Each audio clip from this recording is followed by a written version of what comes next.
All you IMAX fans, please enjoy our interview with David Keighley, current Chief Quality Guru at IMAX, former Vice President of IMAX, and co-founder of Post DPK 70mm.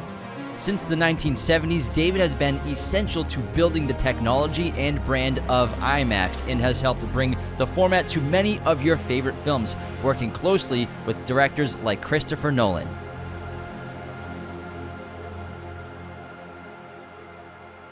All right, welcome to the special episode of Raiders of Lost podcast. We are joined by David Keighley, one of the gurus of IMAX and IMAX post-production. Thanks so much for joining us on this show. We're huge fans of IMAX. How are you doing? I'm very well, thank you. Great to have you guys interested in IMAX, the world's, I think, best way to see cinema, especially in 70 millimeter, and of course, Oppenheimer.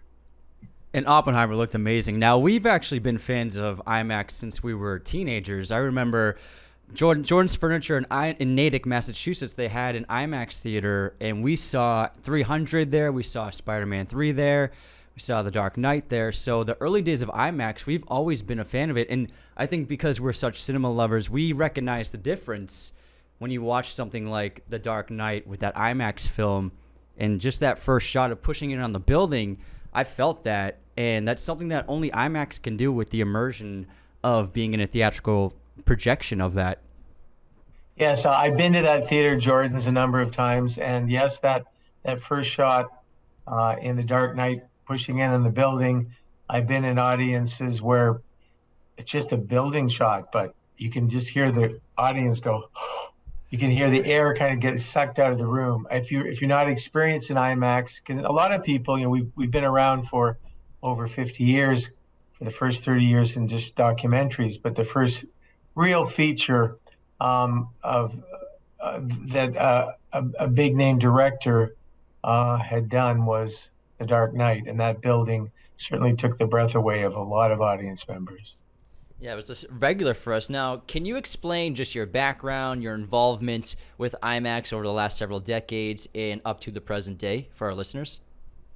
I was very lucky to get involved early on. The first permanent IMAX theater was at Ontario Place in Toronto, opened May 22nd, 1971. I was in film school. My partner and wife, we've been married a year and still my partner at IMAX.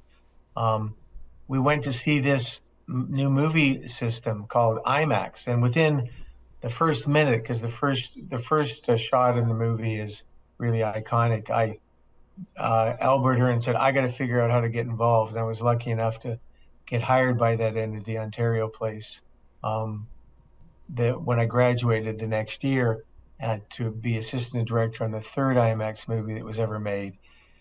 And I took it to Los Angeles, where all the post-production was done, and also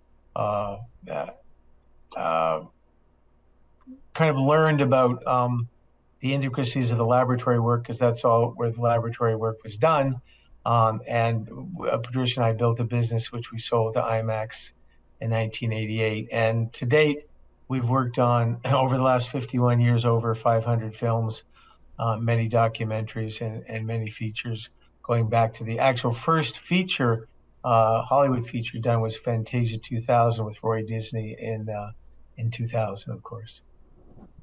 Now, why was IMAX developed in the first place? Well, the founders of IMAX didn't build, but made a movie called Polar Regions for Expo 67. And it was a number of 35 millimeter projectors. I may have this slightly wrong. I think there was 5. The audience moved by those screens. And you have 5 35 millimeter projectors running, and you have the color to worry about, the synchronization of those. They longed for a format that you could put all these images onto one piece of film, so you wouldn't have all these color and synchronization issues. And so they developed IMAX basically because of that need. And actually, the first name of IMAX Corporation was Multiscreen Corporation. and you can see why. And it developed Bill Shaw, Graham Ferguson, Roman Corridor, Robert Kerr. Those were the initial founders, followed by Bill Brookman a little bit later, who built this system, not just the cameras, but with the help of Ron Jones, an Australian, developed a rolling loop projector, which of course you can see, well, the real units right behind me here in this virtual background, to enable IMAX film to run horizontally through a rolling loop system with unprecedented steadiness and focus. And that's how it started. So interesting. Yeah, I read that it was just a bunch of Canadian experimental filmmakers at that expo that just try to create something big with those projectors synced up, and then it led to IMAX. And yeah, and speaking of the format of the film, could you explain the difference for our listeners, but the difference between actually filming on the IMAX format, which filmmakers like Nolan have been doing predominantly the last few years, compared to filming on something like 35 millimeter film? Well, IMAX is 9 times larger than 35 millimeter film, and therefore the negative being that much larger, you get much better resolution. And of course, there's a maybe a penalty for that. The run of an IMAX 1,000-foot magazine is only 3 minutes. It's a little bit noisier, but you do get unprecedented resolution, 18K of horizontal resolution, full bandwidth in all three colors, not Bayer pattern. So there's very few, there are few systems, well, there's no system that can rival that. There are some digital cameras coming out that they say that will rival that resolution, but the organic feel of cinema is really brought to new heights by the IMAX format. And since you've been involved with IMAX essentially since the beginning, where do you see the format heading in the future?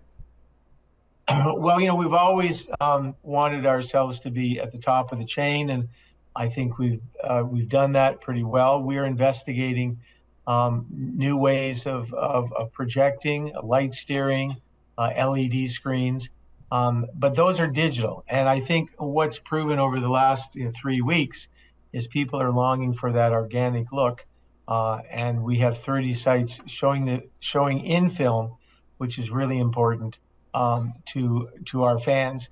But also, you get the benefit when you shoot an IMAX. All the digital versions of the movie are really quite enhanced by a thing called oversampling, because it's shot with IMAX cameras, 18K of resolution, and all our digital formats downstream benefit from that high resolution. You can, even on your phone, you can tell the difference if you're shooting IMAX with that super quality versus what you get if you just shoot in 35 millimeter or blow it up. Now, that's not to say the digital formats aren't great.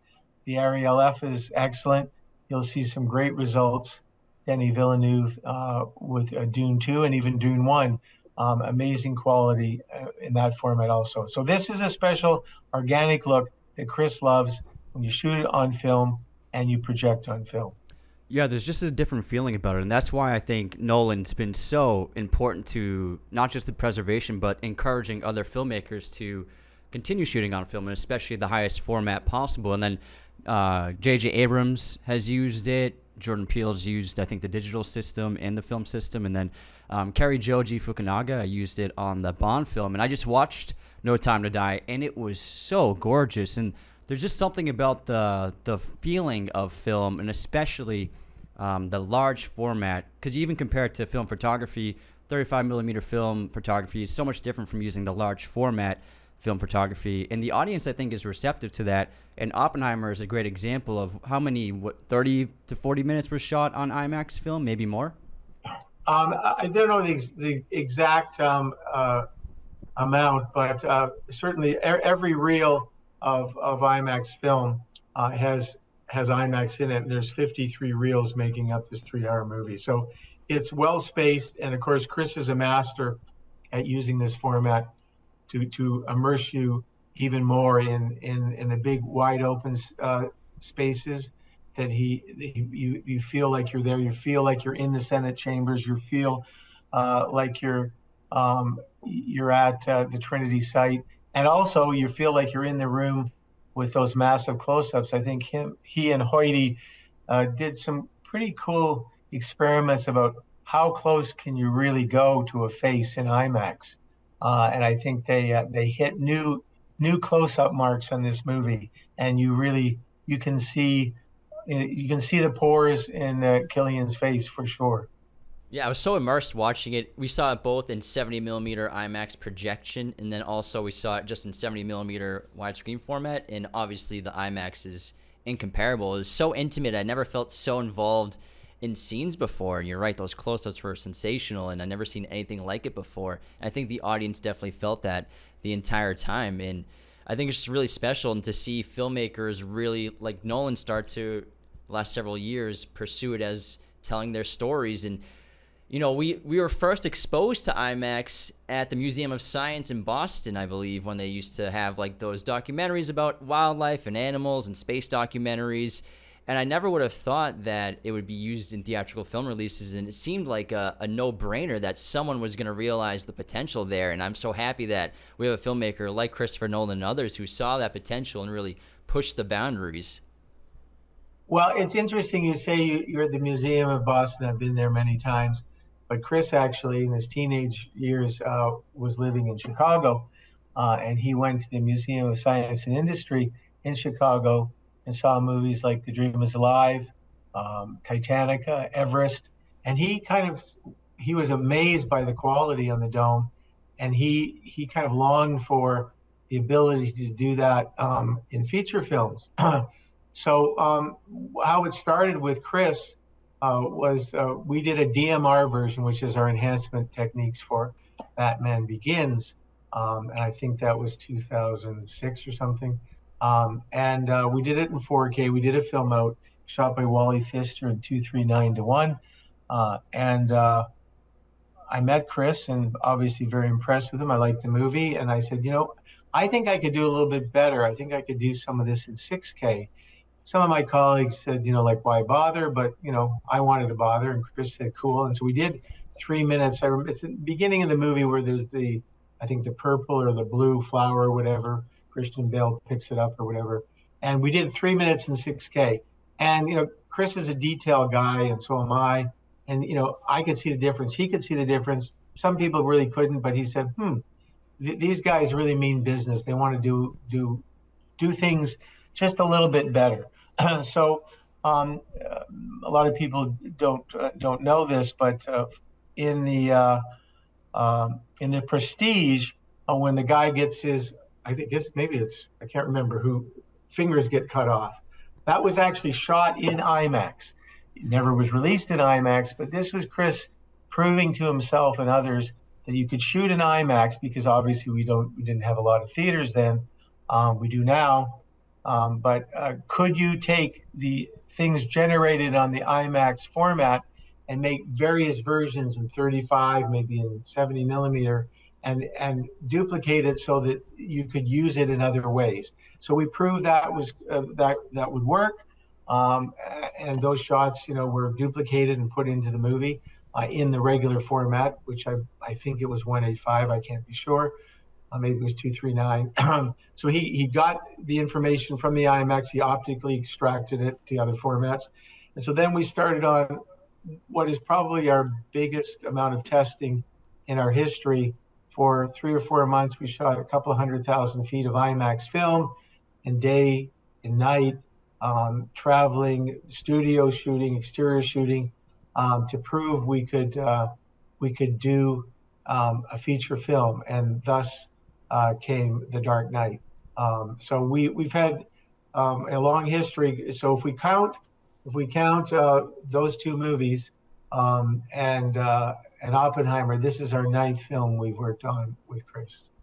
That's fantastic. And speaking of Chris and Oppenheimer, it's incredible that black and white IMAX film was developed for this movie. It had never existed before. And IMAX collaborated with Kodak for creating that film. Is that correct? Yeah, well, it's not quite accurate that it was created for this movie. And let me get into the nuance of that. Kodak has made black and white film for decades, and 5222 is the 200 speed black and white film used in this. But Kodak makes film in big, wide rolls. They're about 52 inches wide. And then they just slit in 35 or 65 or even 16 millimeter. And so for this movie, for the first time, they slit it in 65. They may have slit 65 millimeter before for 5 perf.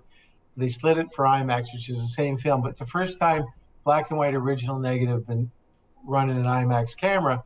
And that's just not all of it. We had to get our colleagues at Photocam in Los Angeles had to adapt their developer from a color developer to a black and white developer so that we could get this film processed. How about the sound? So what's the difference between, a sound for an IMAX film in an IMAX theater versus sound for a normal theater? Well, IMAX has a very powerful sound system. We like to say that our sub bass, you can actually feel it in your chest, or your pant leg may actually vibrate versus just hearing it. So it's a very powerful sound system. And one thing it's important to know that IMAX was the first cinema company that had digital audio in our theaters. I can't remember the date right now, but it was certainly 25 or 30 years ago that we put 3 CDs in sample for sample interlock. A CD, had a stereo. So that's how we came up with our 6-track digital system with three CDs. Before that, IMAX has always been a double system, a 35 millimeter mag with 5 tracks. So we've always had a very good, robust sound system. We now have even a 12-track sound system, but Chris likes our 5 and 6-track sound system, and that's what he used to mix Oppenheimer.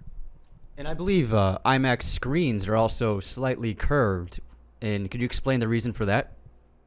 Well, the curving of the screen helps with the immersion, and we've seen theaters as big as ours or close to our size flat, and you seem to have to search a little bit more for the image, and it envelops you in ways that's hard to describe. But it's curved, but it's also tilted towards you. And the classic IMAX theater, which was always just as its length was the same height of the screen. So therefore, if the screen fell over, it would always envelop you. Like Lincoln Square, like Jordan Furniture, those are classic IMAX theaters, and we have many of them around the world. The retrofits tend to be a little bit long. So if you're an old school IMAX person, I always like to sit sort of like in the middle of the audience. A lot of people like to sit in the back, but I'm a kind of a front of middle, and therefore the immersion is helped, and for the sound also. So I think, and the other thing is, before IMAX, the Greeks, of course, had the amphitheaters, but the first cinema stadium seating was the IMAX screen and at Ontario Place. But I missed a little bit. Before that, IMAX actually premiered in Osaka in 1970 with the film Tiger Child, and that had steeply raised stadium seating. And obviously, the best way to watch a film is an IMAX 70 projection onto the film, but there are still many digital projections for IMAX. Can you explain that the IMAX digital projection is still a higher quality than the typical digital projection you'll get at your average movie theater? Well, yes, IMAX is quite unique. If you go to Jordan's Furniture and Reading right now, they have our GT digital theater, which is 4K. It's dual 4K, sub-pixel aligned at a 22-foot Lambert standard instead of the industry 14-foot Lamberts. Also, we use the entire chip. Most projectors today, 99% are based on the DLP Texas Instrument chips. Those chips are 1:9:0 aspect ratio. But IMAX is the only company that put a vertical anamorphic lens on those to stretch out to 1:4:3. So also, our light engines and those projectors and our commercial laser projectors are proprietary. It's a prismless system, which gives us unparalleled ANSI or checkerboard contrast. So we believe, everything's at spec, and our Knox Center tries to ensure that every time. We do have a great digital experience across our network, which is now 1,800 theaters, and I think maybe we're up to 83 countries. because I was amazed this morning. I got a email from our staff that we're actually, believe it or not, in Lhasa, Tibet. We have now, I believe, that the highest elevation first run cinema in the world, opening, I think, tomorrow in Lhasa, Quebec, at over 12,000 feet high. That's incredible. That's And great. speak about things that are massive, like the giant Oppenheimer film reel behind you. Of course, the image is incredible. It's the highest resolution you can get in filmmaking. But I'm sure that doesn't come without lots of difficulties in production. Can you talk about the biggest hurdles and obstacles when you're making a movie filming for IMAX with IMAX cameras and film?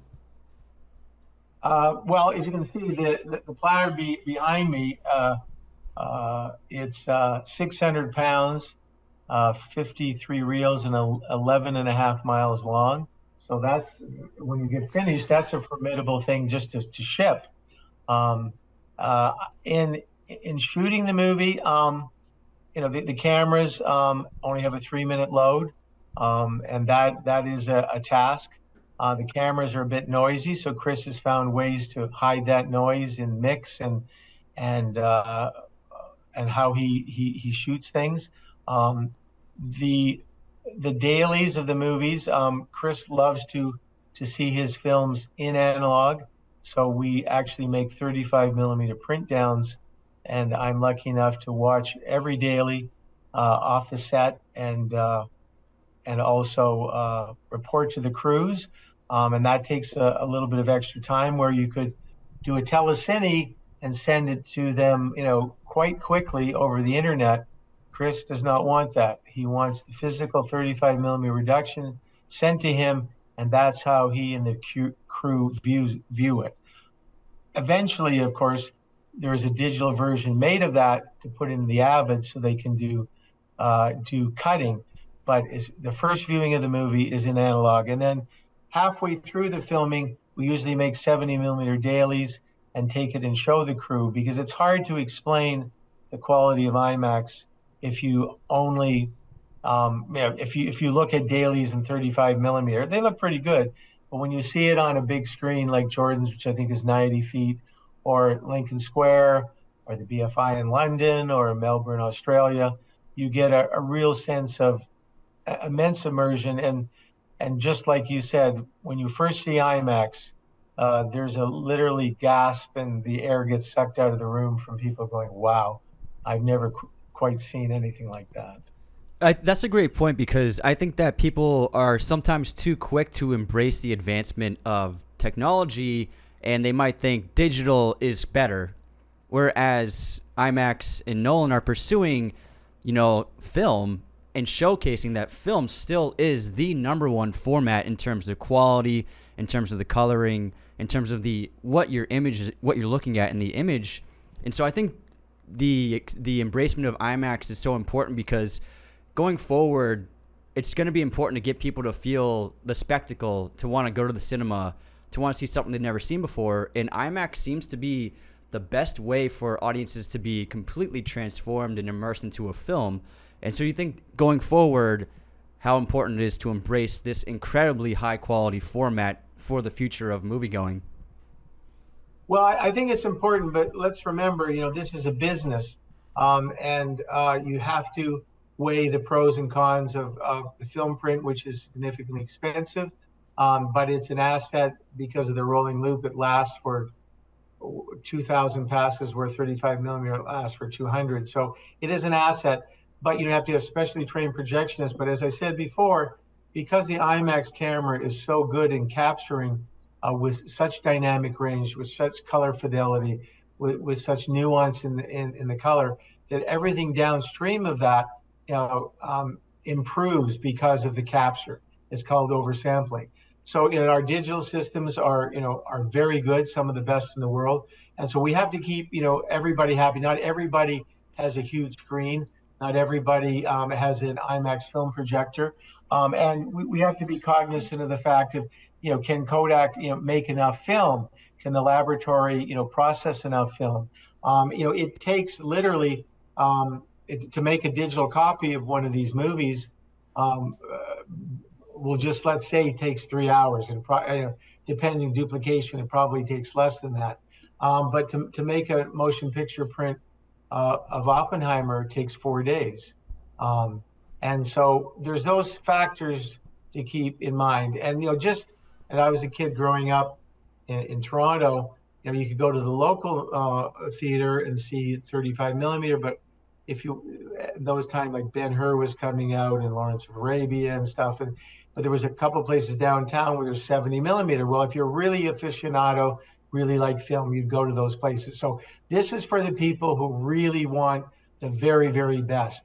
And it's a 9.5 on the scale, but our digital systems, some people would say the digital, they like it better. They like the higher contrast possibly. They like that there's no artifacts. I mean, in film, there's the odd piece of dirt, white or dark, that you just can't get rid of. Some people are annoyed by that. And so therefore digital has its benefits and problems, and so does film. Now, before Chris got involved, like you said, before he started experimenting with what you can do with IMAX, most of the films being produced were documentaries, obviously, and even going to space with NASA and filming things in space, which is incredible. Was it always an ambition for IMAX to start getting into theatrical films like now? Well, it's interesting you bring that up, because we're actually working with Francis Ford Coppola right now on his new movie, and he's seen a couple of our films. But more interesting than that, per your question, in the mid 70s, Francis Ford called up our president, Graham Ferguson, and said, "I'd like to shoot Apocalypse Now in IMAX." Well, and that was, I talked to Graham about that. He's unfortunately passed away a couple of years ago. And I actually talked to Francis just a year ago, and he said that's absolutely true. But we were considering that in the early days. For whatever reason, production was fraught with many difficulties. We probably couldn't have handled it at that early stage of our careers, but it didn't happen. But Francis was interested in doing that, and it literally took, whatever the math is, 40 years for Chris to see those images at the Science Museum in Chicago, for him to fall in love with the format, to meet up with us after Batman Begins, and start our appreciation of each other, and IMAX adding just a small bit of technology to make his movies maybe just a little bit better. But let's be clear here. It's Mr. Nolan. It's his writing. It's his script. It's his genius of changing formats from 220 to 143. He's the guide here, and he's the king of this. And we couldn't be more grateful for him embracing our technology, and showing people around the world IMAX and an absolutely amazing story of Oppenheimer. It's incredible. And in terms of him embracing and pursuing that quality, when you were talking about the downscaling, when you're projecting it on digital, or if someone's watching it from home, if they rent it on Amazon, and it's probably in HD or 2K. And so what you were saying earlier is that when it's filmed on IMAX film, since it's taking in so much information on the day, even when you downscale it to HD, it's going to look better than anything else. Yeah, it absolutely leaks through. You can, if you have an ultra 4K of any of his movies. Well, let's say the Dark Knight was 239 and expanded to 143, but the 4K ultra Blu-ray goes from 239 to 178, and so you can see it pop. So when it pops, you'll know that's IMAX. And you can compare the quality of the 239 to the IMAX shot, and you'll absolutely see a difference. Now, what was your immediate, your first reaction and experience when you saw the final cut of The Dark Knight in an IMAX theater after being part of this company for so many years, and finally a film embracing it so much with this movie? What was the feeling of seeing that come to fruition, the potential of IMAX in a cinematic theater for millions and millions of people around the world to see? Well, it's obviously a feeling of great pride that the whole company rallied together and pulled this off. It's there were people who said, it could not be done. IMAX could not pull this off, and we worked very diligently with our sound, with our partners at the exhibition to make this happen. And it was just a feeling of pride. I cannot remember exactly how many prints we had of The Dark Knight, but it was probably close to 80 or 90. And in those days, we were basically almost completely a film system. We had just started to get into digital in those days. We did not have we had digital 190 systems. We did not have our 143 digital systems like we have in Reading. But a great sense of pride, our whole company, and I think that pride has been reawakened with the great success of Oppenheimer, and we couldn't be happier because it's such a great film, and obviously the box office has shown us that. Yeah, we love to see films like this perform well and get audiences excited. And now you mentioned Denis Villeneuve on Dune 2, and I read that him and Fraser are trying to do more IMAX than they did in the previous film. Since they prefer most of the time shooting digitally, and obviously Nolan and Hoytema love film. But what are the similarities between how they approach the filming and the use of the IMAX format? Well, that you're getting into, I'm a technical guy. You're getting into more of the aesthetics of filmmaking, and I don't pretend to understand all of that. But I will say that Denny and Mr. Fraser, understand cinema very well, and what they do shoot digitally, but they actually go through a film intermediate process, and they put it on to film and then back out to digital. So they get the nuance and the irregularity of grain structure. And although it's not exactly the same as shooting on film and projecting on film, they do want that intermittent, nuance of film technology in digital. And everybody, I think you'll find that almost, I don't know the percentage, but many filmmakers shoot in digital. They try techniques to try to make it look like film by adding digital grain, and there's many ways of doing that. And Denny and Mr. Fraser, I believe they did on the first Dune, so I'm quite sure they're doing it on this. They go to a digital film intermediate before they go back out to digital to give us that more random, organic feel of film. Now, have you seen Dune Part 2? I know you probably can't talk about it, but I'm just very curious. I'm very excited about this film. No, I haven't, but if I had, I'd have to kill you. I couldn't tell you. It's worth it. It'd be worth it. Trust me. I've seen the trailer, but we've been so focused on Oppenheimer for the last, number of months. This has been our baby, but we have other very highly qualified people taking care of Denny for Dune. How has the Oppenheimer release been different from any other IMAX release in the past? Well, one of the things that IMAX does, I think, quite well is we pay attention to our customers around the world. At the end of every IMAX movie, there's a card that says, if you have any concern about the quality of this film, please contact cqo@imax.com. Well, that's me.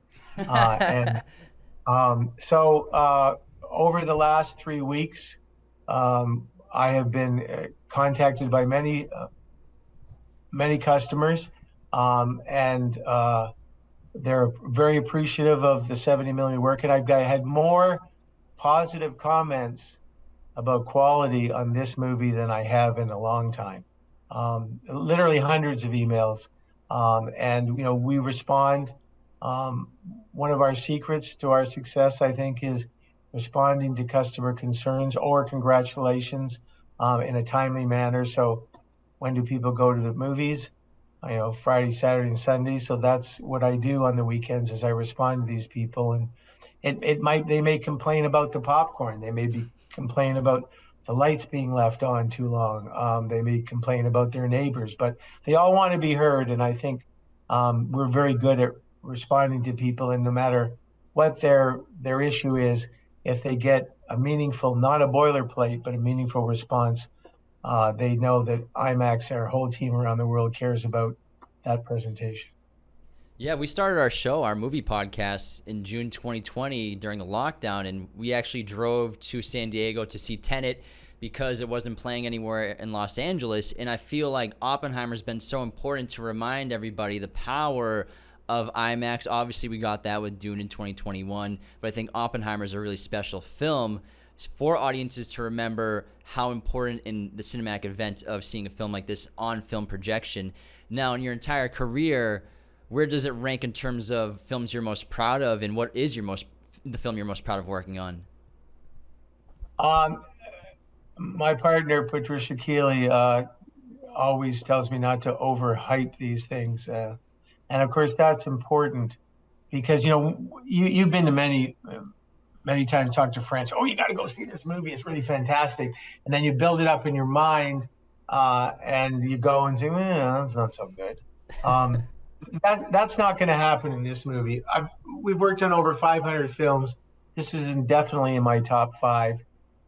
It's an extraordinary piece of work from almost every aspect. I can't think of anything I said, gee, I wish that would have been done differently. It checks all the boxes, and I think with the critics and the audience, they're backing that up in spades, with everybody going to see this. And now it's extended in many theaters until the end of August. So that's really cool.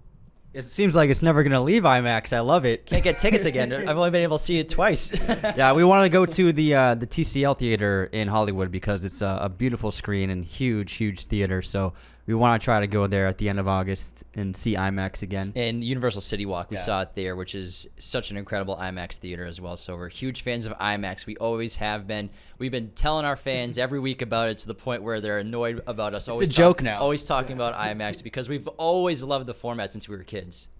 Well, yeah. So City Walk's very important. That is where we go with Christopher Nolan to watch all the dailies and all the tests. And then we're very proud of the fact we put a film projector back into TCL, like we did in Interstellar. So it's going to play through the end of August also. And that's a great venue. It's been sold out, for weeks. An iconic Hollywood place. And I know Chris and Emma, and we're all very pleased that we can bring it to TCL also. Well, speaking of Interstellar, next year's the 10-year anniversary. I don't know if this is a secret, or is there rumblings of a potential re-release for that film in IMAX? You'll have to talk to our people and Mr. Demmel. He'll answer that question. Had to try. I'd love to see that again. Try. Yeah. Got anything else, pal? I'm happy. Congratulations on the great success of Oppenheimer. Yeah. We adore it. And thanks so much for joining us on this podcast. It was so much fun to talk to you and talk shop about film and spread the word of IMAX and get your expert opinion. So thanks so much, David, for joining. Thank you, guys. Bye-bye. Raiders of the Lost podcast is a mirror image production. Sound mixing done by Jacob Kossler. Opening music by Chase Jackson.